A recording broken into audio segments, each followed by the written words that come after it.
Nang nasa Pilipinas sina Sarah at Tamara ay hinatid sila ni Vince sa kondo nila sa dati nilang tinitirhan kasi nga nung nagkatian nga ng yaman ay mapupunta kay Sarah ang kotse, parking at ang kondo. Samantalang yung lupa naman nabili nila dati ay paghahatian yun sa tatlong hati.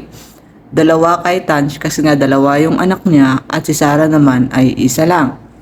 So doon tutuloy sina Sarah sa kondo kung saan wala na rin mga gamit doon dahil hinakot na lahat ni Tanchele sa Butuan kung saan sila nakatira. Pinahakot niya ito sa kanyang kapatid at sa kanyang ina habang nasa Amerika pa sila. Dahil nga nakaplano na at lahat at napagpasyahan na niya, nahatiin na nila kanilang properties at ang kondo ay kay Sarah pero ang mga gamit at sa dati nilang bahay ay mapupunta sa kanya. So, kinuha na nila ng mga gamit at pagdating nga noon ni Sarah at Tamara ay wala ng mga gamit. Konti na lang, yun mga binili na lang ng pamilya ni Sarah dahil nandoon sila para i-welcome sila sa kanilang pag-uwi galing Amerika, lalong-lalo na ang bagong membro ng pamilya nila na si Baby Joey Amara. Welcome home, anak. Welcome home din sa aking baby apo. My God, ang sese ni Lomi at nakauwi na kayo dito. Welcome home, bunso. Welcome home din, aking papa. Hello, aming baby ganda. Mami Mai is here. Aking pamangkin, sa wakas na dito ka na. Hello, Vince. Kumusta, iho? Nabuti naman at nandito ka rin. Welcome to the family, Vince. Hello din po sa inyo, Tita Lomi, Kuya Gio, Ate Mai. Okay naman po ako, hinatid ko lang po sila Sarah. Pagkatapos po, pupunta na po ako ng Butuan para sunduin si Tali. Nga pala, Mare, mauna na ako. Dadaanan ko pa kasi si Johnny para sunduin namin si Tali sa Butuan. Galing ako ng Butuan, kinabalae. At nagbanding kami ng apo kong yun. Ang cute-cute niya at ang bibo-bibo ni Tali. At ang ingay na rin niya ngayon ha. At pupunta daw sila dito sa Manila next month para sa graduation ni Davy. Excited na lang ako makita ang apo kong yun. Ibalik na si dito, Vince ha? Teka, bakit kayo lang ni Amara ang umuwi, bunso? Nasaan si Tanch? Bakit kayo lang ang kasama ni Vince? I think si Sarah na po ang mag-i-explain sa inyo. Sige Mare, dadaanan ko pa si John. Mauna na pa ako. Tita Lomi, Kuya, Ate. Thank you, Vince. Ingat kayo na dyan. Bibisitahin na lang namin si Tali pagbalik nyo ng Manila. Kami ni Amara, pupuntahan namin siya. Excited na rin tong baby kong tumamit ang kanyang ati Tali. Dahil hindi alam ng pamilya ni Sarah ang totoo, ay nireveal niya ang totoong nangyayari sa kanila ni Tanch. Nung umuwi sila ng Pilipinas at bago sila bumalik sa Amerika at lahat ang nangyari sa Amerika, sinabi nga niya dito sa kanyang pamilya na nung umuwi sila ay meron na silang problema at ang mami text nila, ang mami ni Tanch ay alam ang kanilang problema. At yun na nga, sinusubukan silang pag-ayusin pero hindi na maayos. Hanggang sa lumala na ito at tuluyan na nga sila naghiwalay. At nireveal na nga din niya sa pamilya nila ang mga nangyari sa kanila ni Tanch na hiwalayan bago pa siya manganak. Hanggang sa makapanganak na siya at makabalik na sa Pilipinas. Lomi, Ate Mai, Kuya, nagpaiwan si Tant sa Amerika. Mas gusto niya na dun kaysa umuwi dito. Bakit naman? Nandito yung mga anak nila. Maliit pa si Tali at saka si Davy. Kailangan nila ng mami nila. Ang totoo niyan, Lomi, hiwalay na po kami ni Tanch. May pinagdaanan po kami nang bumalik kami dito at akala namin maayos at hindi na ito naayos hanggang sa makabalik kami ng Amerika para sa panganganak ko. Sinasabi ko na nga ba? Kuya, please, hayaan niyo muna akong mag-explain. Gusto ni Tanch na sa Amerika na tumira at di ako pumayag. Kaya nag-decide kami na maghiwalay na lang. Ayoko kayong iwan. Kayo na pamilya ko. Pwede ba, Sarah? Huwag mo nang pagtakpan si Tanch. Nabasa ko ang statement niya sa IG na may iba siya. Bunso naman, bakit mo pa siya pinagtatanggol kung ipinagpalit ka na naman niya? Kung niloko ka na naman niya? Masyado ka nagpapadala sa babaeng yun. Tapos ngayon, pinagtatanggol mo na naman siya sa amin. Sinasabi ko na nga ba? Sa mukha pa lamang ng babae na yun, sa unang kita ko pa lamang siya. Mukha na hindi mapagkakatiwalaan ang pagsamantala. Una pa lang ayoko sa kanya. Kahit kaibigan mo pa yun, Nung unang pagpapakilala mo, ayaw na ayaw ko sa kanya dahil malakas ang kutob ko. Mabilis matukso at bumuka ka sa iba. Mukha pa lang nun, di makontento at maghahanap ng titi. Kuya, pwede ba? Huwag kang bastos. Huwag mo na siyang ipagtanggol, Sarah. Huwag lang magpapakita sa akin ng babaeng Makati na yon. Dahil kahit babae pa siya, hindi ko siya sasantuhin. Malalagot talaga siya sa akin. Gio, uminahon ka muna. Lumi, niloko na naman niya si Sarah. At buntis pa siya ng mga panahon na yun tapos gusto mo puminahon ako. Paano na lang kung may nangyaring masama sa kanila ng pamangkin ko? Paano na lang kung may nangyari sa kanila ni Amara? Kaya ba napaanak ka ng maaga, Sarah, ha? Dahil sa kanya? Dahil sa stress at mga pasakit ni siya sa Amerika? Di ba niya naisip na mapapahamak ka sa stress? Mapapahamak ka sa mga pinaggagawa niyang kalandian? Sarah, anak, ano ba talaga ang totoo? Kasi tuwing kausap ka namin sa video call, magkasama kayo, okay naman kayo, mukha naman kayong masaya. Ano ba talaga ang totoo nangyari sa inyo sa Amerika? Lumi, ginawa lang namin yun para di kayo mag-alala. Totoo na isa sa mga rason ng breakup namin, ng paghiwalay namin ay ang gusto niya na manirahan sa Amerika. Nung una, panganganak lang po talaga ang pinunta namin doon para makuha ang karapatan sa mga bata. Pero nagbago ang isip niya at nagustuhan ni Don. Pero ayoko dahil bukod sa mahal ko ang trabaho ko, na gusto niyang iwan ko at mag-resign. Nandito kayo na pamilya ko sa Pinas, lalong-lalo na si Daddy na hindi maganda ang kanyang health. Totoo din ang nabasa ni Ate May sa IG na may iba na siya, na hindi siya nakontento sa akin at naghanap ng iba. Kaya nagkagulo at nagkahiwalay. Kaya binigay ko na lamang sa kanya ang pagpapaubaya doon sa bago niya. Dahil ayoko na rin po, pagod na po ako sa kanya. Kaya sana po, Lumi, maintindihan niyo naman po kami ngayon. Kaya pala kinuha niya ang mga gamit niya dito sa kondo. Pati na doon sa bahay na tinirhan niyo. Nangati na pala na naman at naghanap ng iba. Tama nga si Gio. Naghanap ng titi na naman. Sinong lalaki na naman ang pinagpalit niya sa'yo? Matandang Amerikano ba? Siyempre doon siya kakapit, di ba? Hilig niya yun ang pumatol sa matanda.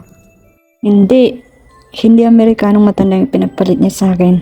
At hindi lalaki, kundi babae, yung nang sponsor sa amin papuntang Amerika. Babae.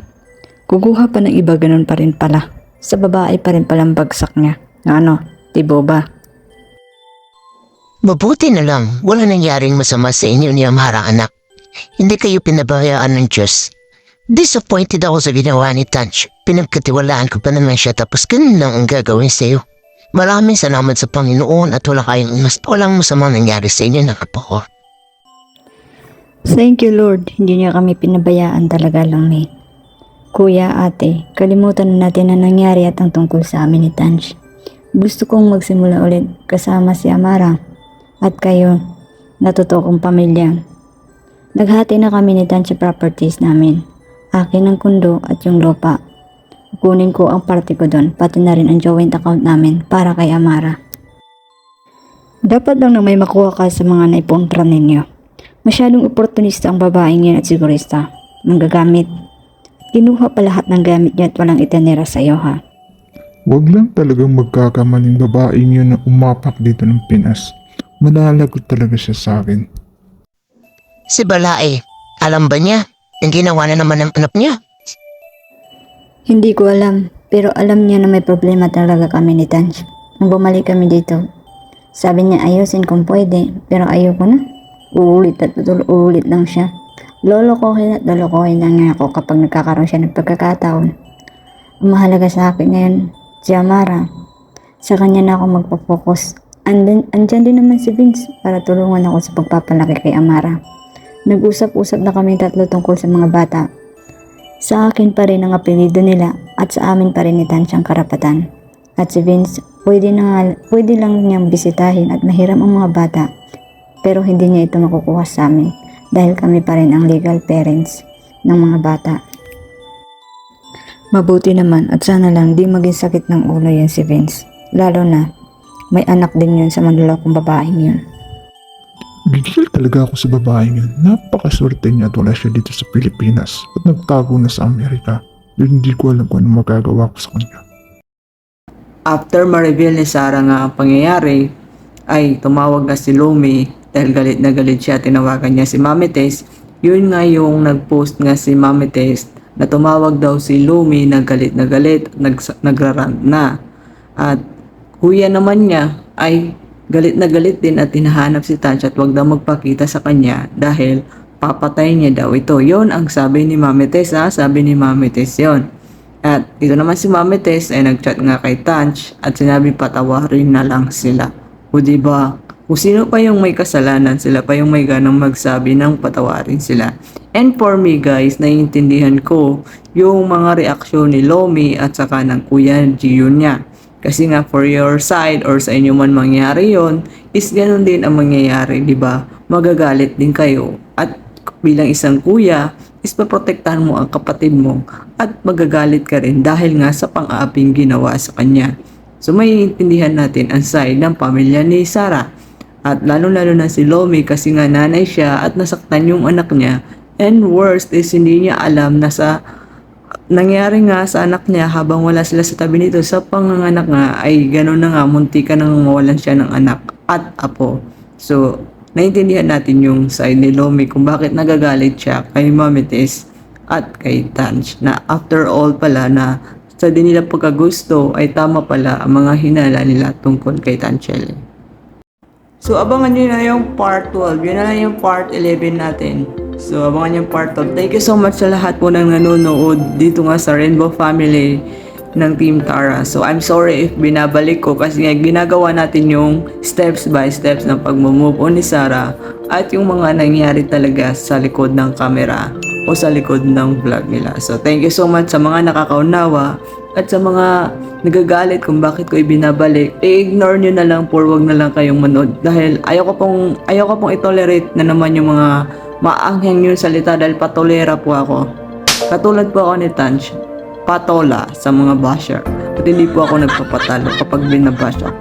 Or may nagpaplano magbabash sa akin, huwag nyo nang subukan dahil hindi kayo mananalo sa akin sa dirty word. So, thank you din sa mga basher ko dyan. At sa mga gusto pang maging basher ko, welcome na welcome kayo dito. At bash lang walang reporta ng channel. So, thank you so much sa mga naka-appreciate. Maraming salamat sa inyo. So, that's all for my part 11 and yung part 12. So, yun na nga mga akla is yung upload ko is 3 days apart. Minsan hindi pa ako nakaka-upload kasi nga gumagawa ako ng script o nag-iisip pa ako. Iniisip ko pa yung mga timeline to timeline ng event na nangyayari sa kanila. So, sorry kung minsan natatagalan yung update at iba yung na-upload ko. So, thank you pa rin sa support sa mga bagong upload ko. Kahit na konting views lang yun, at least nasasabi ko rin yung totoo kong inner self. Hindi na ibang tao ang content ko but myself and my life. So, thank you din sa mga nanood nun. Abangan nyo yung part 12. So, maraming salamat again sa suporta and see you all on part 12.